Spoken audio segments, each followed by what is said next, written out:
Hello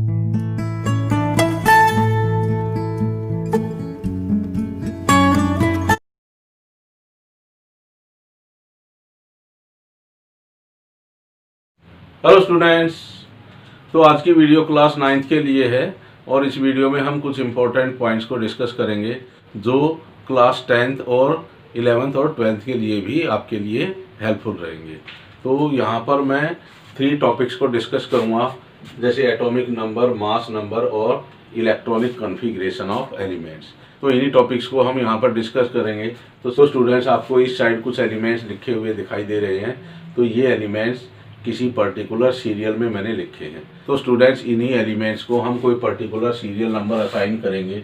जैसे hydrogen के लिए 1, हीलियम के लिए 2, लिथियम के लिए 3, बेरिलियम के लिए 4 एंड 5, 6, 7, 8, 9, 10, सोडियम के लिए 11, 12, 13, 14, 15, 16, 17, 18, 19 for potassium and 20 for calcium. तो यहाँ पर मैंने इन एलिमेंट्स को कोई सीरियल नंबर असाइन किया है। तो स्टूडेंट्स, जो ये सीरियल नंबर मैंने इन एलिमेंट्स के लिए असाइन किए हैं, वही सीरियल नंबर रहेंगे इन एलिमेंट्स के एटॉमिक नंबर। तो ये जो नंबर मैंने यहाँ पर लिखे हैं इन एलिमेंट्स से पहले, यही रहेंगे उन एलिमेंट्स के लिए एटॉमिक नंबर। और एटॉमिक नंबर को हम रिप्रेजेंट करते हैं Z से। तो कैपिटल Z रिप्रेजेंट करता है किसी भी एलिमेंट के एटॉमिक नंबर को। तो कोई भी एलिमेंट होगा, मान लेते हैं हमें कोई एलिमेंट गिवन है X, तो उस एलिमेंट का जो एटॉमिक नंबर रहेगा उसको हम यहाँ लिखेंगे उस एलिमेंट के सिंबल के लेफ्ट हैंड साइड में नीचे की तरफ, और उसी एलिमेंट का जो मास नंबर रहेगा उसको हम बिल्कुल उस एटॉमिक नंबर के ऊपर लिखेंगे। तो इस तरह से हम किसी भी एलिमेंट के सिंबल के साथ साथ उसके एटॉमिक नंबर और मास नंबर को भी रिप्रेजेंट करते हैं। तो सबसे पहले हम बात करेंगे स्टूडेंट्स एटॉमिक नंबर की। तो एटॉमिक नंबर, तो स्टूडेंट जो एटॉमिक नंबर होगा किसी एलिमेंट का, वो हमें कोई पर्टिकुलर इंफॉर्मेशन देगा उस एलिमेंट के सिंगल एटम के बारे में। तो एटॉमिक नंबर को हम किस तरह से डिफाइन करेंगे? The atomic number of an element is equal to number of electrons और protons present in one atom of that element। तो स्टूडेंट, जो एटॉमिक नंबर रहेगा किसी भी एलिमेंट का, वो हमें बताएगा कि उस एलिमेंट के सिंगल एटम में कितने इलेक्ट्रॉन्स या कितने प्रोटॉन्स प्रेजेंट है। तो एटॉमिक नंबर से हमें किसी एलिमेंट के सिंगल एटम में कितने इलेक्ट्रॉन्स प्रेजेंट होंगे या कितने प्रोटॉन्स प्रेजेंट होंगे उनका पता चलता है। तो इसके लिए हम एक फॉर्मूला भी लिख सकते हैं, एटॉमिक नंबर ऑफ एलिमेंट, जिसको हम रिप्रेजेंट करते हैं Z से, और ये इक्वल होगा नंबर ऑफ इलेक्ट्रॉन्स और protons present in one atom of that element। तो इस फॉर्मूला की हेल्प से हम देख सकते हैं कि जो एटॉमिक नंबर रहेगा किसी एलिमेंट का, वो हमें बताएगा कि उस एलिमेंट के वन एटम में कितने इलेक्ट्रॉन्स या कितने प्रोटॉन्स प्रेजेंट है। तो यहाँ पर हम एक एग्जांपल लेंगे नाइट्रोजन के लिए। तो नाइट्रोजन जिसका एटॉमिक नंबर 7 है, तो इसी नाइट्रोजन एटम में जो इलेक्ट्रॉन्स और प्रोटॉन्स हमें कितने मिलेंगे? 7 इलेक्ट्रॉन्स मिलेंगे और 7 ही हमें प्रोटॉन्स मिलेंगे। तो एटॉमिक नंबर की हेल्प से हम किसी भी एलिमेंट के सिंगल एटम के बारे में बता सकते हैं कि उस एलिमेंट के सिंगल एटम में कितने इलेक्ट्रॉन्स या कितने प्रोटॉन्स होंगे। जितना उस एलिमेंट का एटॉमिक नंबर रहेगा, उस एलिमेंट के सिंगल एटम में उतने ही इलेक्ट्रॉन्स और प्रोटॉन्स हमें मिलेंगे।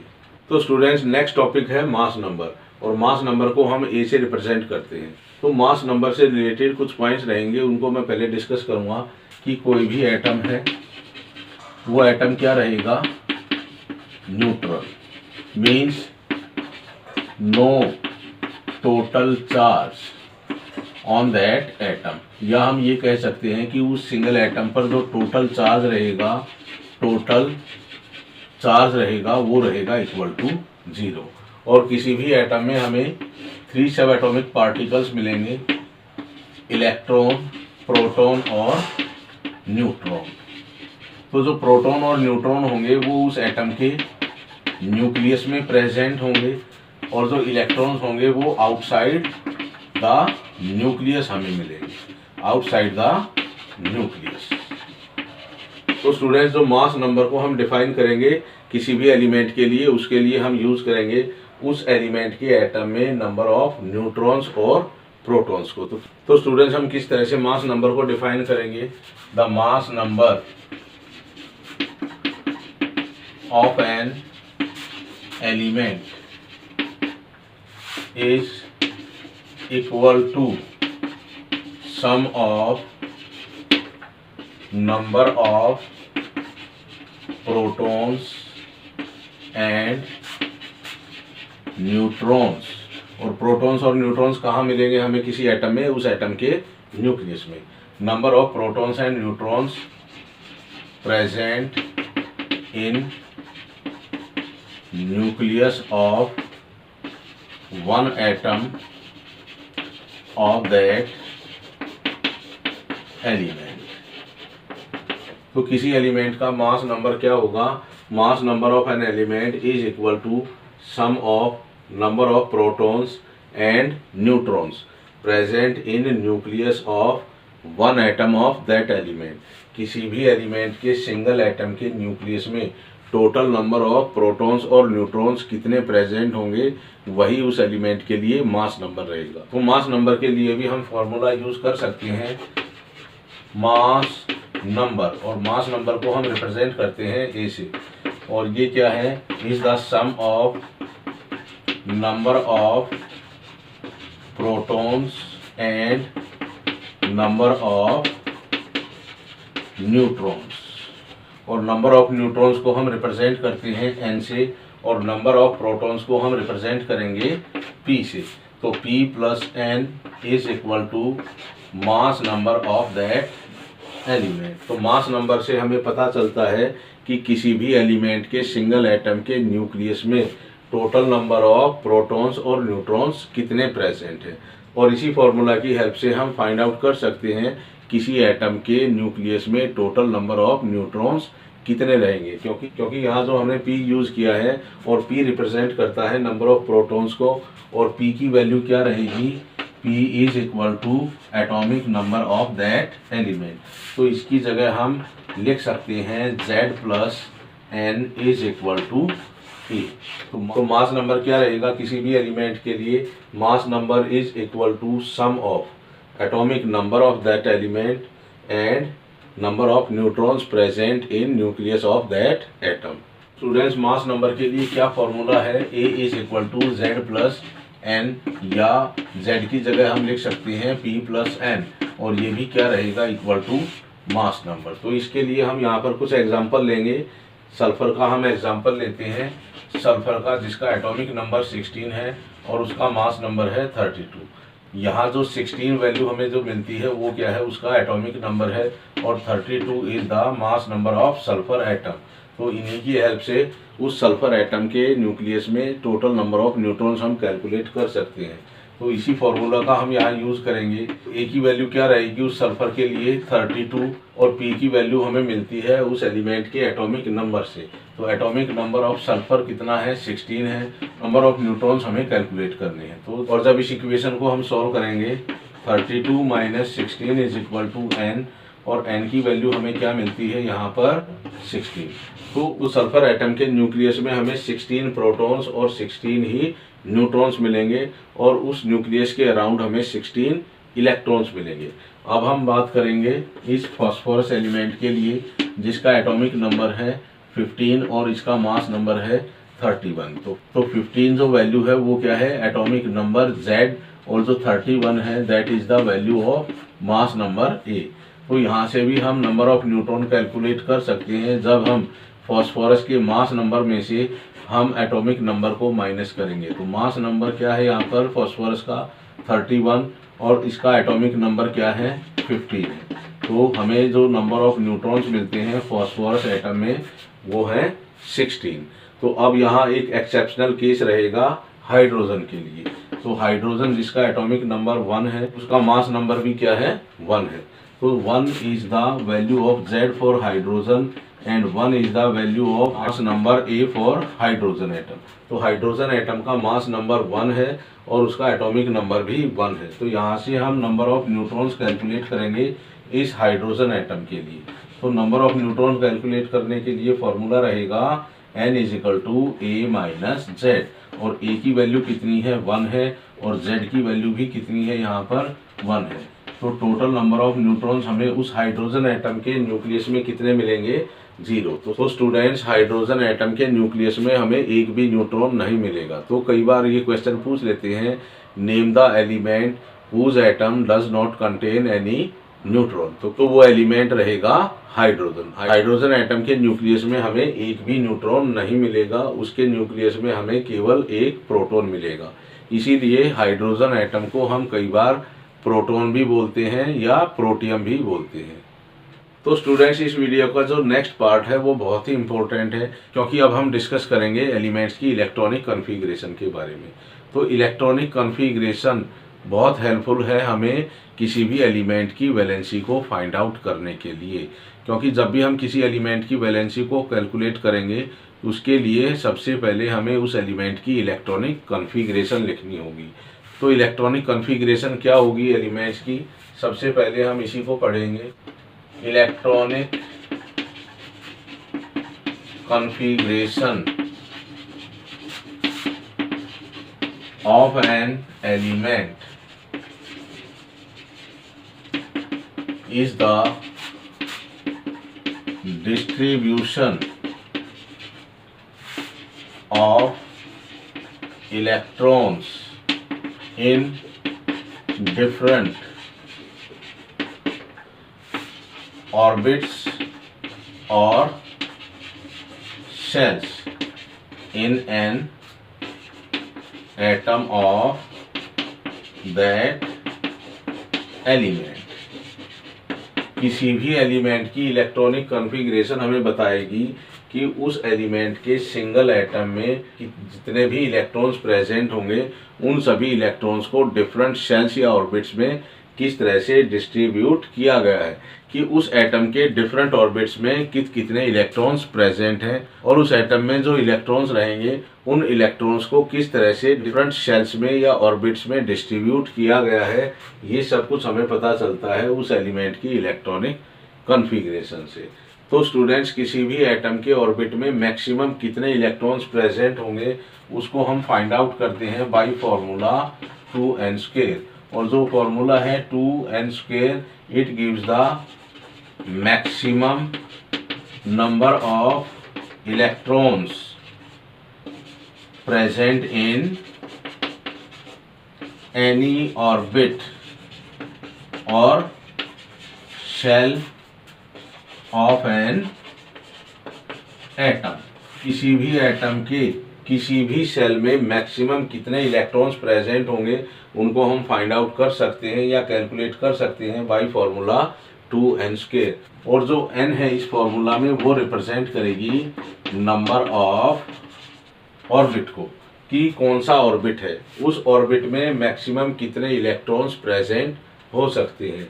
तो फर्स्ट ऑर्बिट के लिए n की वैल्यू 1 रहेगी और जब इस n की वैल्यू 1 को हम यहाँ इस फॉर्मूला में यूज़ करेंगे तो हमें क्या मिलेगा 2 × 1 का स्क्वायर 2 × 1। तो मैक्सिमम 2 इलेक्ट्रॉन्स ही हम फिल कर सकते हैं किसी भी एटम के फर्स्ट ऑर्बिट में।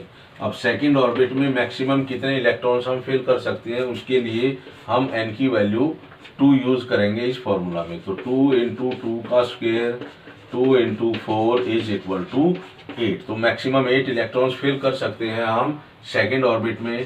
थर्ड ऑर्बिट में मैक्सिमम कितने इलेक्ट्रॉन्स प्रेजेंट हो सकते हैं 2 × 3 स्क्वायर 2 × 9, 3 का स्क्वायर 9 टोटल। तो मैक्सिमम 18 इलेक्ट्रॉन्स हम उस थर्ड ऑर्बिट में फिल कर सकते हैं। तो फोर्थ ऑर्बिट के लिए मैक्सिमम कितने इलेक्ट्रॉन्स रहेंगे, 2 इंटू 4 स्क्वेयर, 2 इंटू 4 का स्क्वेयर 16, 32। तो फोर्थ ऑर्बिट में हम मैक्सिमम 32 इलेक्ट्रॉन्स ही फिल कर सकते हैं। तो इसी पर्टिकुलर रूल को हम यूज़ करेंगे जब भी हम किसी एलिमेंट के लिए इलेक्ट्रॉनिक कॉन्फ़िगरेशन लिखेंगे।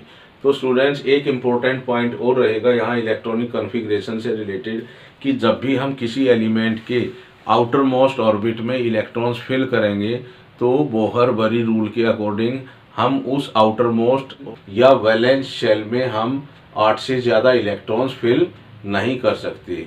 और यही बताया था अकॉर्डिंग टू बोहर-बरी रूल।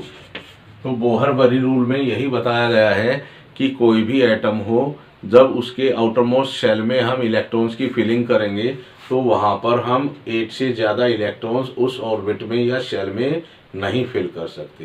तो इस पॉइंट का भी हमें ध्यान रखना पड़ेगा जब भी हम किसी एलिमेंट के लिए इलेक्ट्रॉनिक कॉन्फ़िगरेशन लिखेंगे।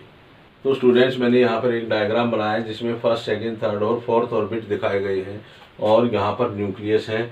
और ये जो नंबर हैं ये नंबर रिप्रेजेंट करते हैं किसी भी ऑर्बिट में मैक्सिमम हम कितने इलेक्ट्रॉन्स फिल कर सकते हैं। तो फर्स्ट ऑर्बिट में 2 इलेक्ट्रॉन्स फिल कर सकते हैं, सेकंड में 8 और थर्ड ऑर्बिट में हम मैक्सिमम 18 इलेक्ट्रॉन्स फिल कर सकते हैं। और जो फोर्थ ऑर्बिट रहेगा उसमें हम मैक्सिमम 32 इलेक्ट्रॉन्स फिल कर सकते हैं। तो अब हम इलेक्ट्रॉनिक कॉन्फ़िगरेशन लिखेंगे। तो सबसे पहले हम लिखेंगे सल्फर के लिए, क्लोरीन के लिए, आर्गन के लिए और फास्फोरस के लिए। तो सबसे पहले हम लिखेंगे फास्फोरस के लिए इलेक्ट्रॉनिक कॉन्फ़िगरेशन। उसके लिए हम लिखेंगे यहाँ पर K, L, M और N शेल। तो हमारे लिए थोड़ा इजी हो जाएगा कि K शेल में कितने इलेक्ट्रॉन्स हम फिल कर सकते हैं, 2, L में हम 8, M में हम मैक्सिमम 18 और जो N शेल रहेगी या N ऑर्बिट रहेगा उसमें हम मैक्सिमम 32 इलेक्ट्रॉन्स फिल कर सकते हैं। तो इस फास्फोरस का एटॉमिक नंबर है 15। तो इस फास्फोरस के सिंगल एटम में हमें मिलते हैं 15 इलेक्ट्रॉन्स। तो इन्हीं 15 इलेक्ट्रॉन्स को हम डिस्ट्रीब्यूट करेंगे इन डिफरेंट ऑर्बिट्स या शेल में। तो फर्स्ट ऑर्बिट में हम मैक्सिमम कितने इलेक्ट्रॉन फिल कर सकते हैं, 2। और सेकंड ऑर्बिट में हम फिल कर सकते हैं 8, 2, 8। अब टोटल कितने हो गए यहाँ पर 10 और बाकी के 5 इलेक्ट्रॉन्स हम फिल करेंगे इस थर्ड ऑर्बिट में। तो फास्फोरस के लिए इलेक्ट्रॉनिक कॉन्फ़िगरेशन रहेगी 2, 8, 5। अब हम लिखेंगे सल्फर के लिए जिसका एटॉमिक नंबर है 16। तो यहाँ पर इस सल्फर एटम में हमें 16 इलेक्ट्रॉन्स मिलेंगे जिनका हम डिस्ट्रीब्यूशन करेंगे इन डिफरेंट ऑर्बिट्स में। तो फर्स्ट ऑर्बिट में कितने रहेंगे, 2, सेकंड में 8। तो टोटल इलेक्ट्रॉन्स हमने कितने फिल कर दिए इन 2 ऑर्बिट्स में, 10। बाकी कितने बचते हैं अपने पास, 6। और 6 इलेक्ट्रॉन्स रहेंगे इस थर्ड ऑर्बिट में। अब हम इलेक्ट्रॉनिक कॉन्फ़िगरेशन लिखेंगे क्लोरीन के लिए जिसका एटॉमिक नंबर है 17।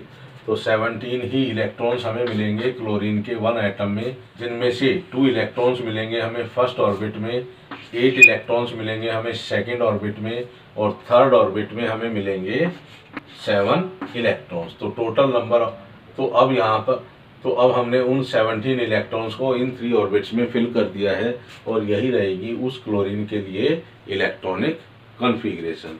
अब हम लिखेंगे आर्गन के लिए जिसका एटॉमिक नंबर है 18। इट मीन्स आर्गन के सिंगल एटम में हमें 18 इलेक्ट्रॉन्स मिलेंगे। तो फर्स्ट ऑर्बिट में 2, सेकंड में 8, टोटल फिल कर दिया हमने 10 इलेक्ट्रॉन्स और इसमें हमें मिलेंगे 8 इलेक्ट्रॉन्स। तो टोटल 18 इलेक्ट्रॉन्स का हमने यहाँ पर डिस्ट्रीब्यूशन कर दिया है इन फर्स्ट, सेकंड और थर्ड ऑर्बिट में। अब हम लिखेंगे इलेक्ट्रॉनिक कॉन्फ़िगरेशन पोटेशियम के लिए। तो पोटेशियम के लिए क्या रहेगी जिसका एटॉमिक नंबर होगा 19। तो 2 इलेक्ट्रॉन्स रहेंगे फर्स्ट में, 8 इलेक्ट्रॉन्स रहेंगे सेकंड में और 8 इलेक्ट्रॉन्स रहेंगे इसमें थर्ड ऑर्बिट में, क्योंकि अकॉर्डिंग टू बोहर-बरी रूल अब ये आउटर मोस्ट ऑर्बिट है और इस ऑर्बिट में हम 8 से ज़्यादा इलेक्ट्रॉन्स फिल नहीं कर सकते। तो टोटल इलेक्ट्रॉन्स हमने कितने फिल कर दिए, 18 इलेक्ट्रॉन्स फिल कर दिए। तो जो 1 इलेक्ट्रॉन हमें मिलेगा वो मिलेगा हमें फोर्थ ऑर्बिट में। तो इस तरह से जब भी हम इलेक्ट्रॉनिक कॉन्फ़िगरेशन लिखेंगे किसी एलिमेंट की, वहाँ पर हम बोहर-बरी रूल को भी ध्यान में रखेंगे। तो बोहर-बरी रूल के अकॉर्डिंग बताया गया है कि कोई भी आउटर मोस्ट ऑर्बिट हो उसमें हम 8 से ज़्यादा इलेक्ट्रॉन्स फिल नहीं कर सकते। तो इन्हीं सभी पॉइंट्स का हमें ध्यान रखना होगा जब भी हम किसी एलिमेंट के लिए इलेक्ट्रॉनिक कॉन्फ़िगरेशन लिखेंगे। तो इलेक्ट्रॉनिक कॉन्फ़िगरेशन क्या है? Distribution of electrons in different orbits of an atom. और जब भी हम इलेक्ट्रॉनिक कॉन्फ़िगरेशन लिखेंगे किसी एलिमेंट की, वहाँ पर हम बोहर-बरी रूल को भी ध्यान में रखेंगे। तो स्टूडेंट्स, जितना भी इस वीडियो में बताया गया है, आई थिंक वो आपके लिए हेल्पफुल होगा। तो स्टूडेंट्स, इन 20 एलिमेंट्स में से आप भी किसी भी एलिमेंट की इलेक्ट्रॉनिक कॉन्फ़िगरेशन लिख सकते हो। और इलेक्ट्रॉनिक कॉन्फ़िगरेशन लिखने के लिए हमें 2n² रूल को फॉलो करना होगा और बोहर-बरी रूल को भी फॉलो करना होगा, तभी आप उस एलिमेंट के लिए एक्यूरेट इलेक्ट्रॉनिक कॉन्फ़िगरेशन लिख सकते हो।